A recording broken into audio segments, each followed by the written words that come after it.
Friends, ఇప్పుడు ముకాంకేశ్వర అమ్మవారి దగ్గర ఉన్నాము. అమీనాబాద్ గుంటూరు దగ్గర ఉంది. వెళ్ళండి, పదండి చూద్దాం. పదండి. సర్వస్య బుద్ధి రూపేణ జనస్య హృది సంస్థితే స్వర్గాపవర్గదే దేవి నారాయణీ నమోస్తుతే.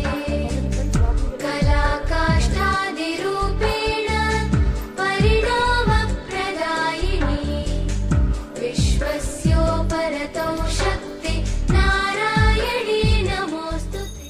సర్వస్య బుద్ధి రూపేణ జనస్య హృది సంస్థితే స్వర్గాపవర్గదే దేవి నారాయణీ నమోస్తుతే. కళాకాష్ఠాది రూపేణ పరిణామ ప్రదాయిని విశ్వస్యోపరతో శక్తి నారాయణీ నమోస్తుతే. దుర్గా అమ్మవారి చెల్లెలు మూలాంకురేశ్వరి దేవాలయం ఇది. ఇదే చరిత్ర. అమ్మవారికి అప్పుడు ఋతురాజులో వాళ్ళ ఆరాధ్య దైవంగా పెట్టుకొని అమ్మవారి పూజలు చేసుకుంటూ ఉంటాం.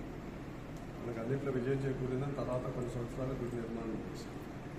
1370 వేలారెడ్డి గారు గుడికి దర్శనానికి వచ్చినట్టు శాస్త్రాలు మీద ఇక్కడ పూజ చేస్తుంటే కృష్ణుడి ఇక్కడి నుంచి తీసుకెళ్లి వివాహం చేసుకున్నారు. మొదటి చరిత్ర అమ్మవారి పాదాలు.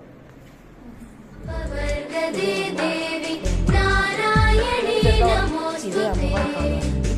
కళాకాష్ఠాది రూపేణ పరిణామ ప్రదాయిని విశ్వస్యోపరతో శక్తి నారాయణీ నమోస్తుతే. కొండలు మొత్తం చూడండి ఫ్రెండ్స్. అసలు ఇదే ఫ్రెండ్స్ ధ్వజస్తంభం పెద్దది.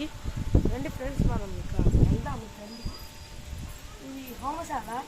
అది హోమశాల ఫ్రెండ్స్. రండి ఫ్రెండ్స్. వ్యూ చాలా బాగుంది కదా ఫ్రెండ్స్. చూడండి, మొత్తం విలేజే. అసలు కొండలు మొత్తం చల్లగా ఉంది ప్రాంతం మొత్తం. అసలు మార్నింగ్ పూట వచ్చిన ఈ టైము ఇదే ఫ్రెండ్స్ గుడి. దీని టైమింగ్స్ ఏంటంటే మార్నింగ్ 7:30 నుంచి 10:30 దాకా. అదే శుక్రవారం ఆదివారం అయితే మార్నింగ్ 7:30 నుంచి మధ్యాహ్నం 12:30 దాకా.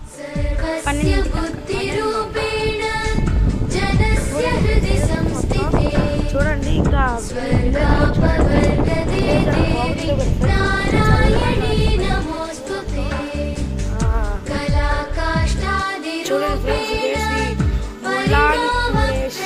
దేవి దేవస్థానం స్థల పురాణం. శుక్రవారం ఆదివారం కూడా ఇక్కడ అన్నదాన సత్రం కూడా ఉంటుంది.